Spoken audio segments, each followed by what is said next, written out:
अस्सलामुअलैकुम। आज का जो हमारा टॉपिक है वो ब्लड ग्रुप्स के हवाले से है कि ब्लड ग्रुप क्या है, उसकी डिटर्मिनेशन हम किस तरह करते हैं और इसका इम्पोर्टेंस क्या है, और अगर मिस ब्लड ट्रांसफ्यूजन होते हैं तो इसकी कॉम्प्लिकेशंस क्या हो सकते हैं।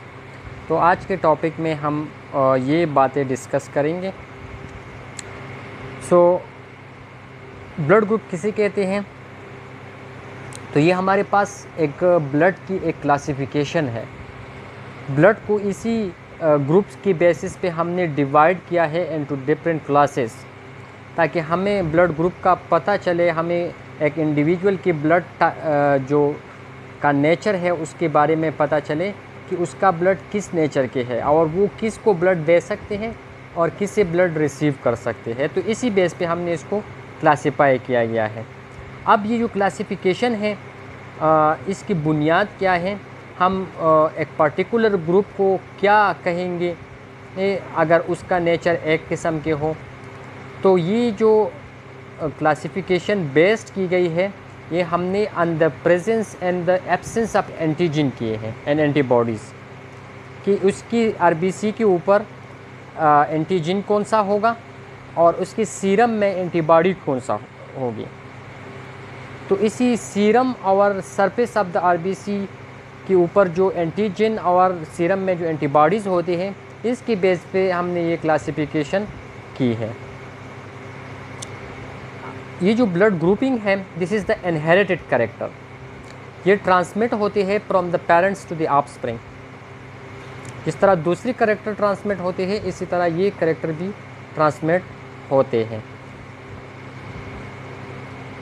अक्सर देखा होगा कि जब कोई इंडिविजुअल के ब्लड मिक्स अप होते हैं या हम किसी को ब्लड ट्रांसफ्यूज करते हैं तो सम टाइम बाद उस पर कोई रिएक्शन असर होता है, या अगर हम एक टेस्ट ट्यूब में ले लें और दो ब्लड को मिक्स अप उस टेस्ट ट्यूब में कर लें तो कुछ ब्लड जो है वो क्लम्प हो जाते हैं, एग्लूटिनेट हो जाते हैं।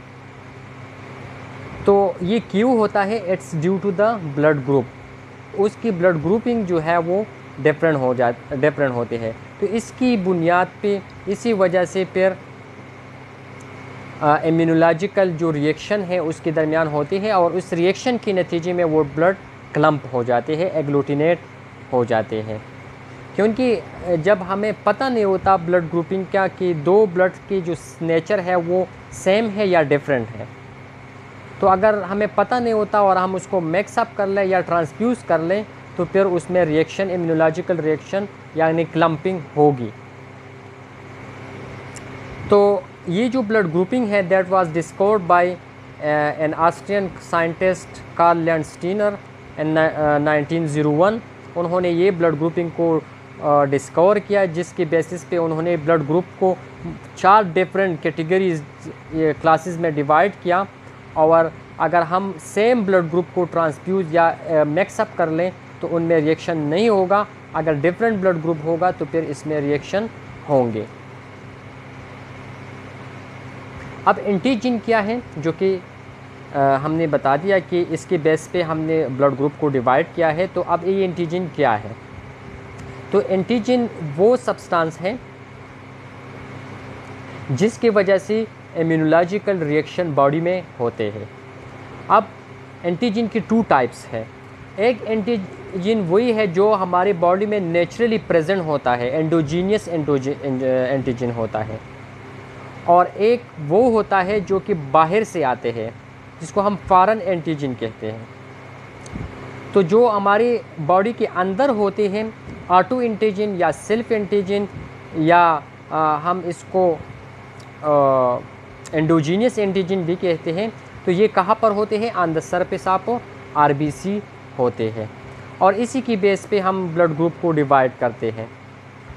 अब ये जो सरफेस आरबीसी के ऊपर एंटीजन होते हैं इसके 2 टाइप्स है, या तो वो एंटीजन ए होगा या एंटीजन बी होगा, और इसका जो केमिकल नेचर है वो कॉन्जुगेटेड प्रोटीन होता है in the form of lipoprotein, glycoprotein या nucleoprotein.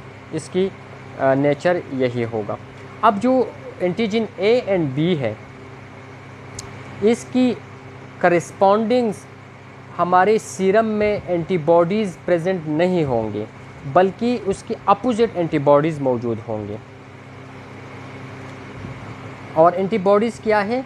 These are the also protein, ठीक है। और ये जो प्रोटीन है इसको हम कहते हैं इम्यूनोग्लोबुलिन, क्योंकि ये ग्लोबुलर इन नेचर है, गेमा ग्लोबुलिन है, तो इसको हम इम्यूनोग्लोबुलिन या एग्लूटिनिन कहते हैं। और ये प्रोड्यूस होता है from the B lymphocytes and response to the antigen. जो एंटीजन होता है उसके अपोजिट एंटीबॉडी बनेंगे। फॉर एग्जांपल हमारे पास एंटीजन ए मौजूद है एक ब्लड ग्रुप में सरफेस ऑफ आरबीसी के ऊपर, तो इसके लिए एंटीबॉडी बनेंगी बी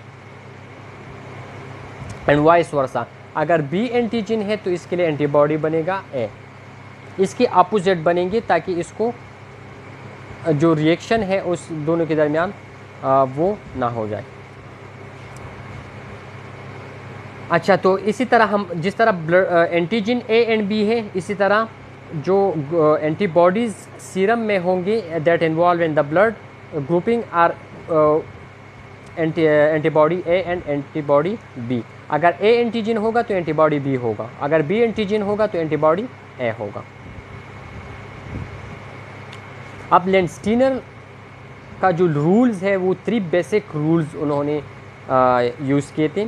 एक ये थी कि जो ब्लड ग्रुप की डिटर्मिनेशन है वो हम करते हैं on the basis of immunological reaction between antigen and antibody, कि अगर एंटीजन और एंटीबॉडी के दरमियान रिएक्शन होता है, ठीक है, तो ये ब्लड ग्रुप हमारे पास डिफरेंट होगा, अगर नहीं करते तो ब्लड ग्रुप सेम होगा। दूसरा ये कि अगर एक एंटीजन, जिस तरह मैंने बता दिया कि अगर एक एंटीजन आरबीसी की सरफेस पे मौजूद है तो इसकी जो करस्पॉन्डिंग एंटीबॉडी होगा वो एब्सेंट होगा, नहीं होगा। फॉर एग्जांपल एंटीजन ए है तो उसी ब्लड की सीरम में एंटीजन ए एब्सेंट होगा, करस्पॉन्डिंग एंटीबॉडी नहीं होगी, बल्कि सेम जो अपोजिट एंटीबॉडी है वो प्रेजेंट होगी। और जो एंटीजन का टाइप है वो हमारे पास डिनोट करेगा ब्लड ग्रुप को। अगर एंटीजन ए मौजूद है तो ब्लड ग्रुप हमारे पास होगा ए, अगर एंटीजन बी है तो ब्लड ग्रुप होगा बी। अब ब्लड ग्रुप सिस्टम्स जो है हमारे पास different types of blood group जो है वो डिस्कवर हो चुके हैं, लेकिन जो लेंस्टीनर ने यूज़ किया था वो 2 ब्लड ग्रुप सिस्टम थे, जिसको हम कहते हैं ABO system and RH system, क्योंकि ये दोनों जो है इम्पॉर्टेंट हैं बहुत ज़्यादा ब्लड ट्रांसफ्यूजन के लिए। तो हम इन 2 को ही डिस्कस करेंगे। अब एबीओ ब्लड ग्रुप सिस्टम की तरफ आते हैं।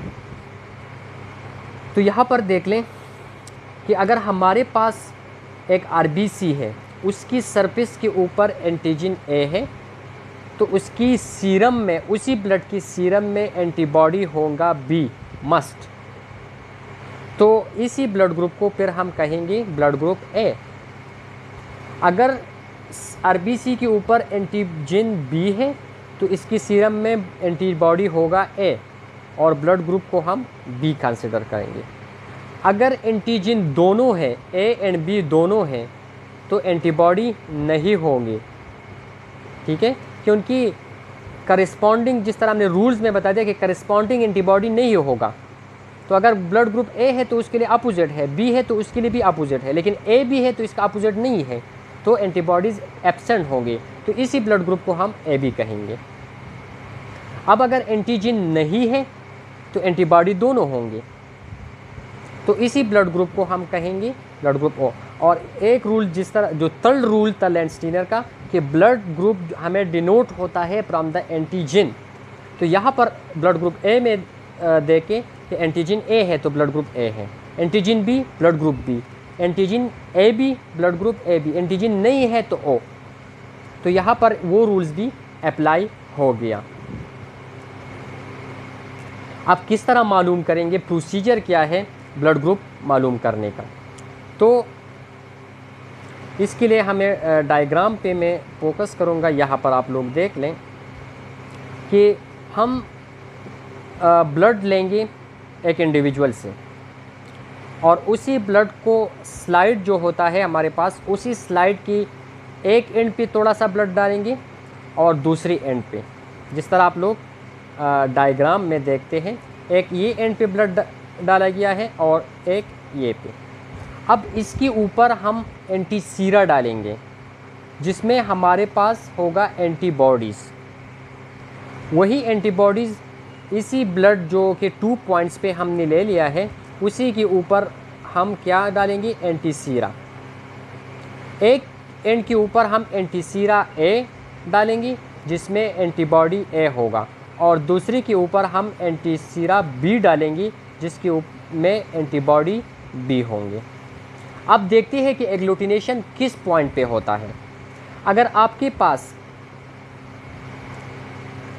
एग्लूटिनेशन उसी पॉइंट पे हुआ जिस पे आपने एंटीसीरा ए डाला है, ये वाला, तो इट्स मीन कि उसमें जो एंटीजन ए है वो प्रेजेंट था, तो आपके साथ ब्लड ग्रुप होगा ए। और बी इसलिए एग्लूटिनेट नहीं हुई, क्लम्पिंग उसकी इसीलिए नहीं हुई क्योंकि हमने एंटीसीरा बी तो डाला था, लेकिन ये ब्लड जो था इसमें एंटीजन बी नहीं था, एंटीजन ए मौजूद था। तो एंटीजन ए और एंटीसीरा ए दोनों के दरमियान रिएक्शन हो गया, ठीक है। तो हमारे पास ये कंफर्म हो गया कि ये ब्लड ग्रुप ए है। सेम इसी तरीके से हम ब्लड ग्रुप बी इस तरह मालूम करेंगे। अगर एंटीसीरा बी के साथ एग्लूटिनेशन हो गया तो इसका मतलब होगा कि ब्लड ग्रुप बी है, क्योंकि उसमें बी एंटीजन होगा जिसने एंटीसीरा बी के साथ रिएक्शन किया, तो वो बी साइड वाला जो है फिर एग्लूटिनेट होगा। तो हमारे पास ब्लड ग्रुप बी भी कंफर्म हो गया।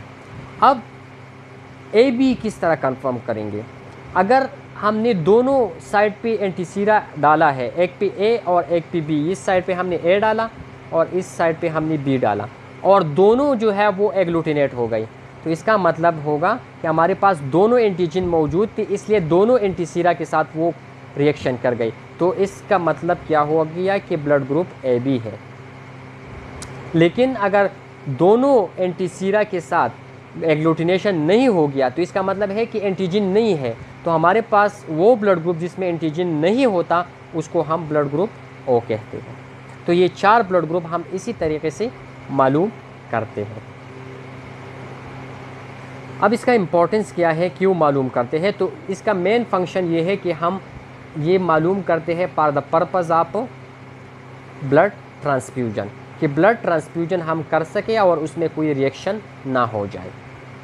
तो जो बंदा ब्लड देता है उसको हम डोनर कहते हैं और जो रिसीव करता है उसको हम रेसिपिएंट कहते हैं। ठीक हो गया।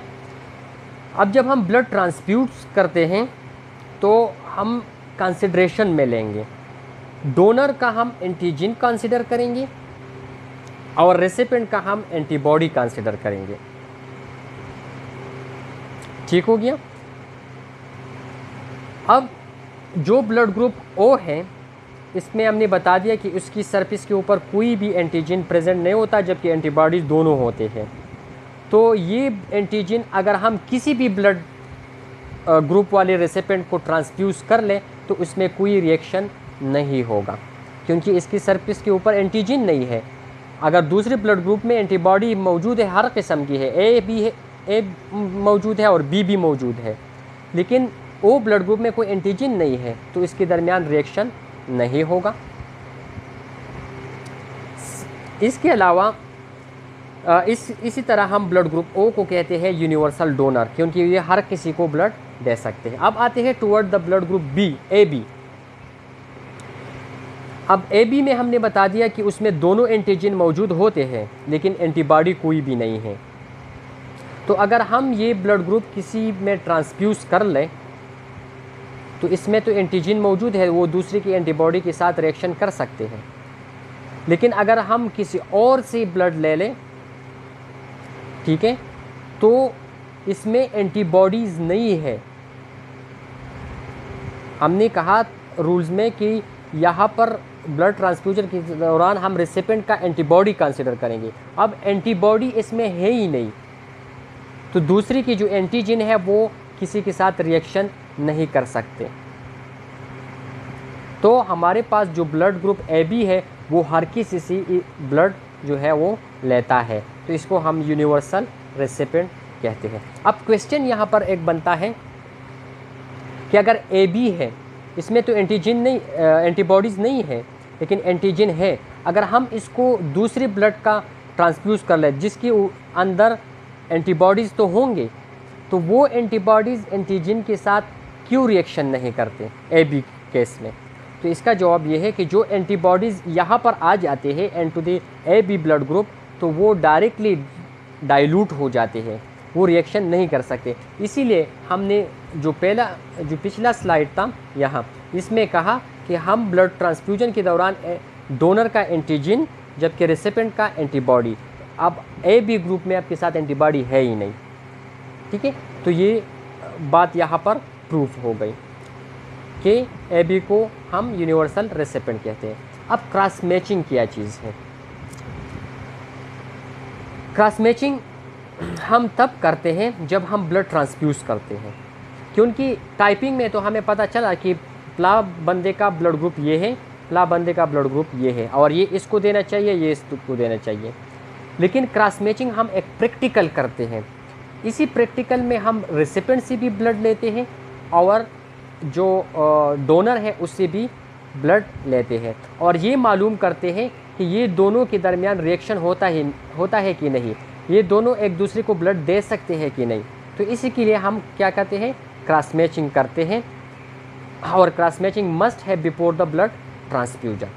इसमें हम क्या करेंगे, इसमें हम जो डोनर है उसका RBC लेंगे, क्योंकि हमने बता दिया कि हम डोनर का एंटीजन कंसिडर करेंगे और एंटीजन प्रेजेंट होता है on the surface of RBC, तो उससे RBC लेंगे, जबकि रेसिपिएंट का सीरम लेंगे, क्योंकि हम एंटीबॉडी कंसिडर करते हैं और एंटीबॉडी सीरम में होते हैं, और इन दोनों को मिक्स अप करते हैं।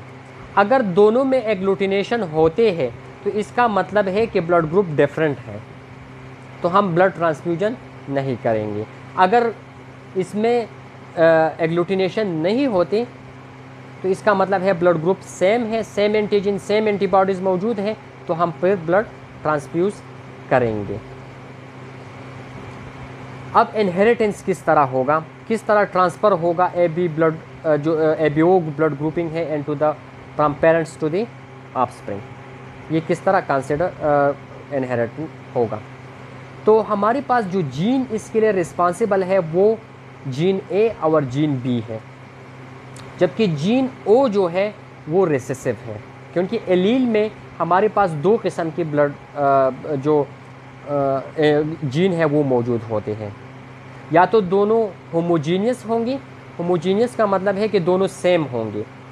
फॉर एग्ज़ाम्पल हमारे पास ब्लड ग्रुप A है, तो उस या तो वो डबल A होगा जो कि होमोजीनियस डोमिनेंट होगा, या हेट्रोजीनियस होगा AO, लेकिन ये ब्लड ग्रुप भी A है और ये भी A है, उसका जो जेनेटिक मेकअप है वो डिफरेंट है, लेकिन ब्लड ग्रुप दोनों A है। क्यों? क्योंकि जो सेकंड केस है, इस वाले केस में हमारे पास A ब्लड जीन जो है वो डोमिनेंट है और O जो है वो रिसेसिव है, और डोमिनेंट जो है वो एक्सप्रेस होते हैं, तो हम इसलिए इसको ब्लड ग्रुप A कहते हैं। इसी तरह B में भी ये होगा। अब एंटीजन जो है ये ड्यूरिंग इंट्रायूटेराइन लाइफ मौजूद होते हैं, 6 मंथ पे इसकी फॉर्मेशन स्टार्ट हो जाते हैं, ठीक है, और कंसंट्रेशन जो है वो स्लोली एंड ग्रेजुअली इंक्रीज़ हो जाते हैं। बाय बर्थ जो है इसका जो कंसंट्रेशन है वो 1/5 ऑफ द एडल्ट होता है, एडल्ट में जितना होता है उसका 5वां हिस्सा इसमें मौजूद होते हैं, और जैसे ही उम्र बढ़ते जाते हैं तो एडल्ट स्टेज में ये पीक पॉइंट पे पहुंच जाते हैं। और ये एंटीजन कहाँ से आई है, ये फ्रॉम द पेरेंट्स आई है। इसी तरह जो एंटीबॉडीज़ है अल्फ़ा एंड बीटा या A एंड B, ये हमारे पास फेटल लाइफ में नहीं होता, ये only after the birth appear होते हैं and the second and third month, तो ये याद रखें। अब इसके जो कम्बिनेशन है वो किस तरह से होते हैं। अगर हमारे पास मदर साइड से आते हैं जीन ए, फॉर एग्ज़ाम्पल ये फ्रॉम द फीमेल है और ये फ्रॉम द मेल है। अगर मेल और फीमेल दोनों से सेम जीन आते हैं तो हमारे पास जो ब्लड ग्रुप होगा वो ए होगा और जीनोटाइप जो है वो डोमिनेंट होगा। लेकिन अगर एक साइड से डोमिनेंट जीन आते हैं और दूसरी साइड से रिसेसिव जीन आते हैं तो हमारे पास जो जीनोटाइप है वो हेट्रोजीनियस होगा, लेकिन फिर भी ब्लड ग्रुप ए होगा। अब बी की केस में भी सेम इसी तरह है कि अगर सेम आते हैं तब भी ब्लड ग्रुप ए बी होगा, अगर डिफरेंट आते हैं हेट्रोजीनियस आते हैं तब भी ब्लड ग्रुप बी होता है, क्योंकि बी डोमिनेंट है ओवर द ओ। इसी तरह ए डोमिनेंट है ओवर द ओ। लेकिन अगर हमारे पास मेल से भी डिफरेंट जीन आते हैं और फीमेल से भी डिफरेंट आते हैं, मेल से आ गया ए और फीमेल से आ गया बी, दोनों डिफरेंट हैं, तो हमारे पास जो जीनोटाइप है वो हेट्रोजीनियस होगा लेकिन डोमिनेंट हेट्रोजीनियस होगा, तो blood group will be the A B. लेकिन अगर आपके पास दो जो पेरेंट्स हैं उनसे रिसेसिव जीन आते हैं, सेम आते हैं लेकिन रिसेसिव, तो हमारे पास जीनोटाइप होगा होमोजीनियस लेकिन रिसेसिव होमोजीनियस और ब्लड ग्रुप होगा ओ। तो इसी तरह इनहेरिटेंस होते हैं ब्लड ग्रुप के, कि माँ बाप के साथ बेटे का ब्लड ग्रुप क्या हो सकता है। अब अगर हम गलत ब्लड ट्रांसफ्यूज़ करें, डिफरेंट ब्लड ग्रुप जो है वो एक दूसरे को ट्रांसफ्यूज़ कर लें, तो इसमें क्या होगा, इम्यूनोलॉजिकल रिएक्शन होगा जिसको हम कहते हैं इनकम्पेटिबिलिटी रिएक्शन। इम्यूनोलॉजिकल रिएक्शन में क्या होगा कि रेसिपिएंट के प्लाज्मा में जो एंटीबॉडीज़ होते हैं और डोनर के आरबीसी में जो एंटीजन होते हैं, उन दोनों के दरमियान ये रिएक्शन होगा, एंटीबॉडी एंड एंटीजन, इन दोनों के दरमियान रिएक्शन होगा। तो such reaction is called incompatibility reaction या इम्यूनोलॉजिकल रिएक्शन। अब इसकी जो सिवियरिटी है, ये जो रिएक्शन होता है इसका बॉडी पर इफ़ेक्ट होगा। अब ये इफ़ेक्ट जो है हमारे पास डिपेंड करते हैं अमाउंट ऑफ ब्लड ट्रांसफ्यूज़ को, कि अगर हम गलत ब्लड ट्रांसफ्यूज़ करें तो कितना ब्लड जो है वो डोनर से चला गया है एंड टू दी रेसिपिएंट। अगर ब्लड कम गया है तो हमारे पास रिएक्शन होगा माइल्ड, अगर ब्लड अमाउंट ज़्यादा ट्रांसफ्यूज़ हो गई है तो रिएक्शन होगा सीवियर। अब माइल्ड जो है वो किस तरह अपीयर होंगे, माइल्ड को हम नॉन हेमोलिटिक कहते हैं, क्योंकि इसमें साइन सिम्टम अपीयर होंगे रेसिपिएंट पे, लेकिन उसका जो अपना आरबीसी है वो ब्रेकडाउन उसमें नहीं होगा। हेमोलिसिस कहते हैं ब्रेकडाउन ऑफ आरबीसी को, तो ब्रेकडाउन ऑफ आरबीसी अभी तक स्टार्ट नहीं हो गया है। ठीक है, तो ये जो साइन सिम्टम है वो क्या होंगे, फीवर होगा, इचिंग होगी, जो रिएक्शंस होगा स्किन के ऊपर, डार्ट्स नज़र आएंगे इस तरह, और शॉर्टनेस ऑफ ब्रेथ होगा।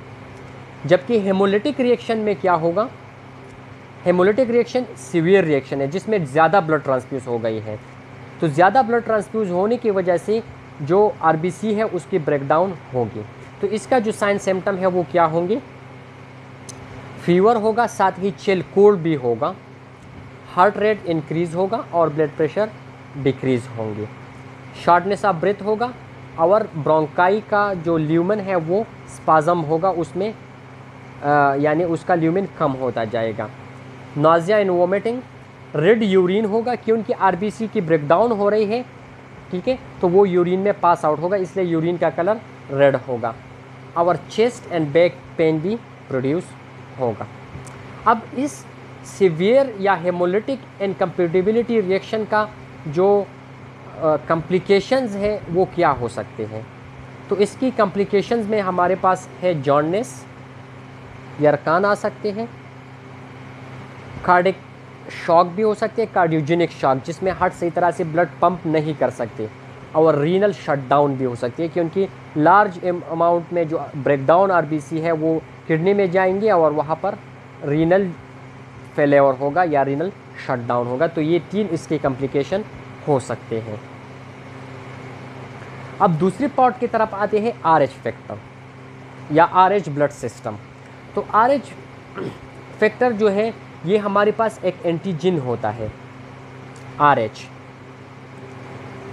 एंटीजन, और ये भी RBC की सरफेस, जिस तरह RBC के ऊपर A एंड B होता है, A या B होता है, तो इस तरह RH या प्रेजेंट होगा या एब्सेंट होगा। और ये भी डिस्कवर किया था लैंडस्टीनर और वीनर ने रीसस मंकी में। तो इसलिए जो रीसस का पहला 2 अल्फ़ाबेट है RH, ये उससे लिया गया है। अब RH का जो एंटीजन है वो डिफरेंट है, लेकिन हमारे पास जो इम्पोर्टेंट वन है वो D एंटीजन है, और इसको कंट्रोल करता है D जीन, क्योंकि इसका फंक्शन ज़्यादा है, मोर एंटीजेनिक है, तो इसलिए हम इसको कंसिडर करेंगे। अगर D एंटीजन प्रेजेंट है on the surface of RBC तो हम उस ब्लड ग्रुप को RH पॉजिटिव कहेंगे, अगर एब्सेंट है तो हम इसको RH नेगेटिव कहेंगे। सिंपल सी बात है।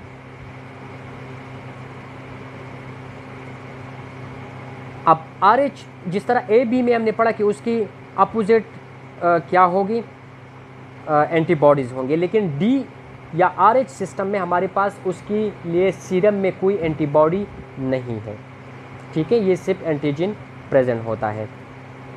अगर RH पॉजिटिव ब्लड ट्रांसफ्यूज होते हैं RH नेगेटिव में तो फिर एंटीबॉडीज़ डेवलप होगा, क्योंकि RH पॉजिटिव में तो एंटीजन है नेचुरली, लेकिन RH नेगेटिव में एंटीजन नहीं है। तो अगर आप इसको RH पॉजिटिव ट्रांसफ्यूज करें तो फिर इसी के ब्लड में आपके साथ एंटीजन आया, और एंटीजन इसके लिए न्यू है क्योंकि नेचुरली उसमें कोई एंटीजन नहीं था RH, तो इसके लिए फिर एंटीबॉडी बनेंगी और रिएक्शन होगा। लेकिन अगर आप नेगेटिव को पॉजिटिव में ट्रांसफ्यूज कर लें तो नेगेटिव में आपके साथ कोई एंटीजन नहीं है, ठीक है, तो पॉजिटिव में अगर वो जाए तो कोई असर नहीं पड़ता क्योंकि उसमें एंटीजन है ही नहीं। अब इसका इनहेरिटेंस किस तरह होगा, किस तरह ये ट्रांसफ्यूज होगा, तो जिस तरह मैंने बता दिया कि इसके लिए जो जीन रिस्पॉन्सिबल है वो तो या डोमिनेंट होगा, जिसको हम कैपिटल D से रिप्रेजेंट करेंगे, या रिसेसिव होगा स्मॉल d से। तो अब एक केस लेते हैं कि अगर हमारे पास होमोजीनियस पेरेंट्स जीन्स आते हैं, लेकिन इसमें एक जो पार्टनर है फादर, उसका जो जीन मेकअप है वो डोमिनेंट है RH पॉजिटिव, जबकि मदर का जो है वो होमोजीनियस नेगेटिव है, तो इसमें का जो ऑफस्प्रिंग प्रोड्यूस होगा उसका ब्लड ग्रुप किस तरह होगा। तो इसमें पॉसिबिलिटी है। पॉसिबिलिटी किस तरह है, मैं डायग्रामेटिकली यहाँ पर सपोज़ फादर जो है वो होमोजीनियस डोमिनेंट है और मदर होमोजीनियस रिसेसिव है। तो अब इसमें क्या हो सकते हैं, फादर से ये आ गया कैपिटल D, मदर से ये, तो ब्लड ग्रुप कौन सा बना, पॉजिटिव, क्योंकि D जो है capital D as a dominant. दूसरा, फादर से कैपिटल D और मदर से B कैपिटल D, तो blood group will be positive. तीसरा, ब्लड ग्रुप पॉजिटिव, और चौथा भी पॉजिटिव होगा। तो इस केस में अगर हमारे पास मदर और फादर दोनों होमोजीनियस है, लेकिन एक जो है वो पॉजिटिव है और दूसरा नेगेटिव है, तो ब्लड ग्रुप उस ऑफस्प्रिंग का जो है वो मस्ट बी क्या होगा, हेट्रोजीनियस पॉजिटिव होगा। ठीक हो गया। अब दूसरी केस की तरफ आते हैं कि अगर हमारे पास पेरेंट्स जो है वो होमोजीनियस हैं दोनों, लेकिन दोनों जो है होमोजीनियस नेगेटिव है, तो इसकी ब्लड ग्रुपिंग उसी सेम तरीके से ही होंगे, और उसकी जो ऑफस्प्रिंग है उसका ब्लड ग्रुप होगा होमोजाइगस नेगेटिव। 4 केसेस में आप लोग देख सकते हैं कि वो नेगेटिव आ गए हैं। लेकिन ये जो थर्ड केस है इसमें थोड़ा सा डिफरेंस है कि अगर फादर जो है वो हेट्रोजीनियस पॉजिटिव है और मदर होमोजीनियस नेगेटिव है, तो इसमें प्रॉब्लम आ सकते हैं। किस तरह होगा ये मैं यहाँ पर डायग्रामेटिकली ड्रा कर लेता हूँ। फॉर एग्जांपल फादर जो है वो हेट्रोजीनियस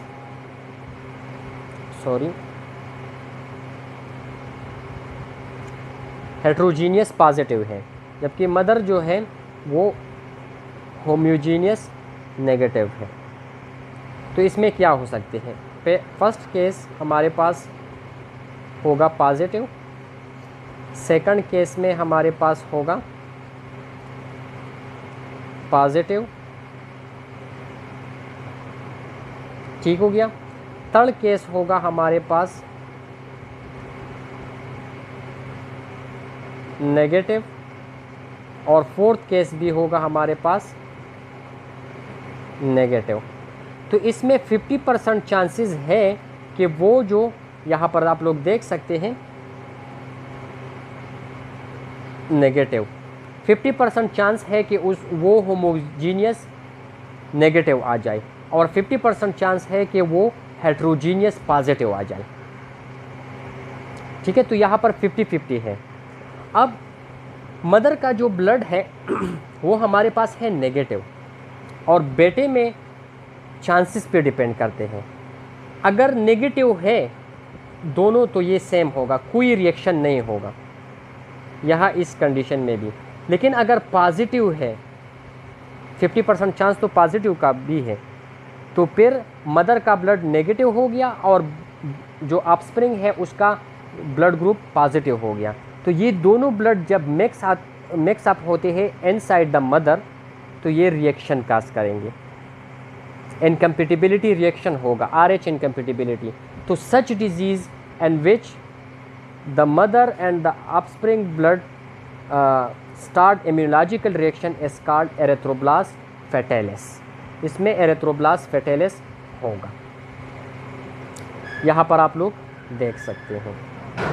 ठीक हो गया। अगर हमारे पास RH जो है वो पॉजिटिव है और वो नेगेटिव को ट्रांसफ्यूज करते हैं, ठीक है, तो कोई रिएक्शन नहीं होगा। ठीक हो गया। लेकिन अगर वो एग्लूटिनेशन RH एंटीबॉडी बनेगी, लेकिन अगर वो उसमें ट्रांसफ्यूज करते हैं फॉर द सेकंड टाइम, यहाँ पर फर्स्ट टाइम मेंशन है, यहाँ पर सेकंड टाइम, अगर फर्स्ट टाइम पॉजिटिव नेगेटिव में आ जाते हैं तो कोई एंटीबॉडी कोई रिएक्शन नहीं होगा, जस्ट एंटीबॉडीज़ प्रोड्यूस होंगे। लेकिन अगर सेकंड टाइम वो ट्रांसफ्यूज करते हैं तो पहले फर्स्ट पॉइंट पे एंटीबॉडीज़ बन गई है, अब सेकंड टाइम पे वो रिएक्शन करेगा, तो आपके साथ एग्लूटिनेशन होंगे। लेकिन जो मदर और बेटी का केस मैंने बता दिया वो डिफरेंट है, वो अक्सर कज़न मैरिज में होते हैं और इसको हम कहते हैं एरिथ्रोब्लास्ट फेटालिस।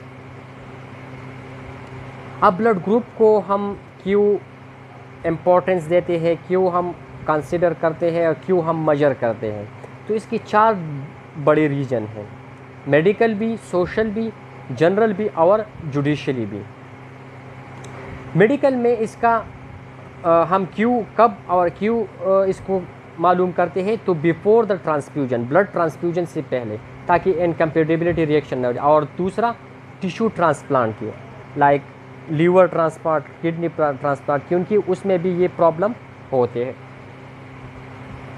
सोशली तो हम इसलिए ब्लड ग्रुप को मालूम करना चाहिए, फॉर एग्ज़ाम्पल अगर कोई ब्लड देना चाहते हैं ब्लड सोसाइटी को, तो वो इजीली अपना ब्लड ग्रुप नीडी पर्सन को दे सकते हैं। या अगर किसी का एक्सीडेंट वगैरह हो जाते हैं और उसका ब्लड ग्रुप मालूम है ऑलरेडी, तो हम उसको आसानी के साथ ब्लड जो है ट्रांसफ्यूज कर सकते हैं विदाउट एनी डिले, तो उसका जो कॉम्प्लिकेशन है ब्लड लॉस के वो कम होंगे।